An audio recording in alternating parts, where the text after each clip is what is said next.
ingin membahas secara global performance dari Gibran dulu dari yang debat sebelumnya sampai debat hari ini. Saya mengatakan mengomentari debat sebelumnya di beberapa stasiun TV ya, dan ini ternyata konsisten, dan saya konsisten dengan apa yang saya katakan sebelumnya bahwa Gibran ini sangat minim dalam substansi, ya kan, dan dia ingin menutupinya dengan gaya-gaya bicara yang sangat overconfident, ya kan. Nah, ketika orang minim substansi itu kan walaupun dia di feeding sedemikian rupa dalam beberapa minggu itu nggak cukup. Pak Sony Keraf ini bisa menjadi seorang expert itu butuh waktu puluhan tahun, ya, bukan hanya karena kuliahnya. Jadi kita nggak bisa bicara orang menjadi expert karena dia pernah kuliah, enggak. Karena dia pernah punya pengalaman dan dia adalah harus menjadi seorang pembelajar. Karena pengalaman aja ternyata kan nggak cukup ya. Seperti Pak Prabowo punya pengalaman 4 tahun jadi Menhan, ternyata pengalamannya hanya berbuah pengalaman, nggak berbuah ilmu juga gitu. Jadi ini yang menurut saya Gibran ini selain he's not a scholar, dia bukan seorang cendekiawan, tapi dia juga nggak punya niat-niat sebagai seorang pembelajar gitu. Nah ini saya sampaikan tadi soal hilirisasi digital, saya pernah sampaikan sebelumnya di debat cawapres yang pertama, Gibran itu saya sampaikan sampai 70% apa yang dia sampaikan secara substansi itu salah. Salah satunya adalah kita bicara soal hilirisasi digital. Digital itu nggak bisa dihilirisasi. Yang bisa dihilirisasi adalah industri, manufaktur, perangkat komputer misalnya. Ya. Industri, manufaktur, perangkat lunak atau perangkat kerasnya komputer yang berhubungan dengan digitalisasi. Jadi nggak bisa juga disingkat begitu karena digital is digital, sesuatu yang tidak tangible gitu kan. Dia harus hilirisasi ini harus ada industrinya. Industrinya apa? Industri ya itu tadi perangkatnya. Nah ini satu hal ya. Tapi di luar itu juga ketika dia banyak berbicara dengan diksi-diksi pakai bahasa Inggris ya kan dan lain-lain, ini hanya ingin menutupi kosongannya substansi. Dan yang sedihnya lagi, kekosongan substansi itu ditambah dengan nihilnya etika dan adab. Itu di debat cawapres kedua itu yang kita lihat, betul-betul kita lihat ya. Nihilnya etika dan adab. Saya setuju semua apa yang disampaikan oleh Bang Emrus. Ya, dia ingin melecehkan orang lain dan itu tidak sesuai dengan budaya timur kita. Tapi yang utama saya selalu katakan, dia itu melecehkan dirinya sendiri. Dia tidak menghormati dirinya sendiri. Orang itu kalau keluar rumah nomor satu dia berpakaian rapi, ya kan? Untuk apa? Nomor satu menghormati dirinya sendiri. Baru artinya juga menghormati orang lain. Dia tidak menghormati jabatan yang sedang dia emban adalah sebagai wali kota dan sebagai calon wakil presiden Republik Indonesia. Dia tidak memantaskan diri dalam jabatan itu. Itu yang nomor satu. Dan akhirnya ini semua berefek ke dia. Dan yang dilecehkan justru dia. Dia melecehkan dirinya sendiri dengan mencoba melecehkan orang lain dan melecehkan hal-hal yang melekat pada dirinya. Nah itu tadi, yang melekat pada dirinya adalah sebagai calon wakil presiden Republik Indonesia. Dan itu nggak pantas ya, apa yang dilakukan sebagai seorang calon wakil presiden Republik yang kita cintai ini. Nah, karena kita ketahui ajang debat ini, sebagian orang salah menilainya itu sebagai ajang jago-jagoan atau ajang unjuk jago, ya kan, ajang untuk merendahkan yang lain. Tapi sesungguhnya ajang debat ini adalah ajang untuk pemenuhan hak rakyat, untuk mengetahui visi misi, gagasan, sosok sesungguhnya seorang calon presiden maupun calon wakil presiden. Nah, saya juga ingin menambahkan soal greenflation yang dia sampaikan, dan dia sendiri tidak paham betul artinya greenflation, karena greenflation itu lebih ke the rises of prices in the component of transition energy. Saya kalau ngomong dicampur-campur pakai bahasa Inggris bukan so Inggris. Saya 10 tahun dari umur 14 tahun sampai umur 25 tahun tinggalnya di luar negeri soalnya. Berbeda dengan Gibran ya. Saya kadang-kadang berpikir masih dalam berbahasa Inggris. Tolong, tapi ini off the record. Tapi intinya itu. Intinya sedangkan apa yang terjadi yellow vest yang di Prancis itu adalah kemarahan akibat dinaikannya pajak kendaraan bermotor berbahan bakar minyak. Ya, dan itu lucunya nih, beberapa hari lalu, minggu lalu, Menko Luhut itu baru mengatakan dia akan menaikkan pajak kendaraan bermotor berbahan bakar minyak. Jadi Gibran ini justru menjadi ikon perubahan dia di debat kemarin gitu. Bukan ikon keberlanjutan. Justru yang menjadi ikon keberlanjutan ya tetap Pak Mahfud. Keberlanjutan dengan penyempurnaan dan percepatan. Nah, saya ingin mengomentari sebelum, karena supaya kita nggak balik-balik lagi ke saya ingin bicara soal tadi yang disampaikan Pak Soni Keraf. Itu benar-benar apa yang saya rasakan, bahwa seseorang itu tidak hanya visi misi dan gagasannya aja yang penting, itu penting tentunya. Tetapi siapa pembawa pesan itu?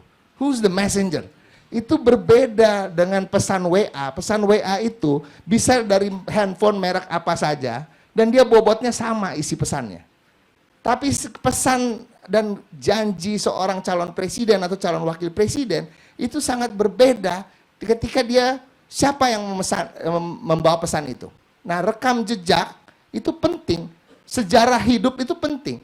Jadi ketika Pak Ganjar dan Pak Mahfud bicara soal kerakyatan, hal-hal yang dekat dengan rakyat, hal-hal yang benar-benar mereka passionate mengatakan mereka berpihak pada rakyat, karena mereka lahir dari rakyat miskin. Mereka lahir dari keluarga miskin, keluarga sederhana. Bahkan cenderung miskin karena di usia-usia belum usia kerja pun mereka sudah bekerja untuk menyambung hidup, membantu keluarganya dan lain-lain. Dan mereka tepat untuk bicara itu. Kalau kita kasih contoh soal pangan misalnya, sayangnya tidak dibahas kemarin. Soal harga bahan pokok ya, harga pangan. Pak Ganjar dan Pak Mahfud itu termasuk orang yang saya yakin pernah pergi ke pasar, dia membandingkan dua barang yang sama dengan merek yang berbeda dan dia akan membeli yang lebih murah. Contohnya ya, kita ke supermarket, kita memilih mineral water. Saya yakin teman-teman wartawan juga pernah melakukan lah, atau merek tisu misalnya. Ya kan? Yang ini apa yang ini ya, yang ini lagi promo gitu ya, kita beli yang promo aja deh. Dan itu tidak pernah dilakukan oleh seorang Pak Prabowo maupun Gibran.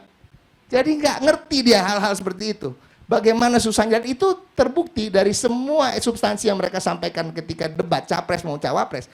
Bicara selalu tentang investasi, tentang bagaimana menarik investasi dan lain-lain. Padahal dari setiap kita bicara soal hilirisasi itu buat Pak Ganjar dan Pak Mahfud utamanya adalah memberikan lapangan kerja yang luas bagi rakyat Indonesia. Gitu. Ketika bicara ekonomi biru tadi disampaikan soal salah satu contohnya petani rumput laut gitu ya. Nah itu bagaimana menaikkan harkat martabat dan kesejahteraan para nelayan.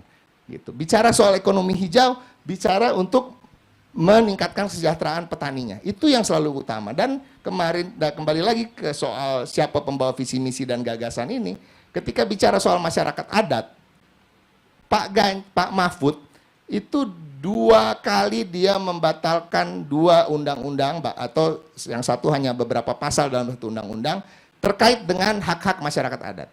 Ya, yang satu adalah terkait tentang hak masyarakat adat di pesisir, yang satu lagi kehidupan masyarakat adat, hak tanah mereka di hutan. Yang sebelumnya dibilang itu ada tanah negara dan artinya bisa diambil sekali-sekali kapanpun ketika negara membutuhkannya untuk proyek strategis nasional misalnya. Dan itu dibatalkan undang-undang itu ketika beliau menjabat sebagai Mahkamah Konstitusi. Jadi dia nggak pakai janji gitu. Jadi cocok dia membawa visi misi dan gagasan. Dia bilang dia akan memperjuangkan hak masyarakat adat. Jelas gitu rekam jejaknya. Sementara saudara Gibran kita tahu nggak jelas. Di antara semua yang dia katakan, apakah itu semua kan dia pelajari dalam waktu singkat sehingga, tapi dia sampaikan dengan cara-cara yang seakan-akan penuh percaya diri dan mencoba merendahkan orang lain. Tetapi kami bersyukur justru karena kami meyakini, kita bisa lihat dari sentimen medsos dan kita nanti akan lihat dari survei lembaga survei terkait elektabilitas posisi para capres dan cawapres sekarang. Setelah debat capres sebenarnya sudah menurun. Apalagi debat cawapres ini, karena kita ketahui, saya sampaikan di sini juga, survei yang disampaikan indikator itu yang terakhir dirilis itu survei yang dilakukan sebelum debat capres Prabowo. Jadi tapi dirilisnya setelahnya, artinya Burhanuddin Muhtadi ya, kalau nggak salah, dia mengatakan ada stagnansi. Kalau saya bilang enggak, karena setelah debat capres tentunya ada penurunan, bukan hanya stagnan. Apalagi setelah debat cawapres ini. Jadi kira-kira begitu. Baik, terima kasih Mas Ciko. Ini sebelum kita bergeser ke tengah dan hulu, kita coba tajamkan sedikit ini. Tadi menarik sekali statement dari Mas Ciko Hakim. Mas, salah satu pengamat politik di Indonesia, Prof. Fikrar begitu, pernah menyampaikan bahwa blood is thicker than water, gitu ya. Darah itu lebih kental daripada air, gitu ya. Nah, yang saya bicarakan ini bukan soal darah atau airnya. Kadang air itu juga bisa berubah warna, Mas. Jadi, yang kami tahu ini kan Mas Gibran itu merupakan keturunan langsung dari Pak Jokowi, yang seorang yang sangat dihormati, santun dalam bertutur begitu. Apa atau adakah lingkungan yang berupa toksik begitu ya, yang merubah karakter ini? Itu kan kita bicara tadi blood ya, bloodnya thicker than water begitu. Tetapi ini kok begini gitu ya? Gimana Mas Ciko? Jadi gini ya, sebenarnya singkat aja jawabannya ya. Presiden Jokowi ini kan seperti Pak Ganjar, lahir dari keluarga miskin. Ya, orang yang lahir dari keluarga miskin, bahkan Presiden Jokowi ini pernah hidup di bantaran sungai kalau nggak salah, gitu. Sama-sama orang yang berjuang keras luar biasa. Kalau kita lihat sejarah hidupnya Pak Ganjar dan Pak Jokowi ini mirip-mirip, gitu. Benar-benar berjuang dari bawah, benar-benar from zero to hero, ya kan? From nobody to somebody.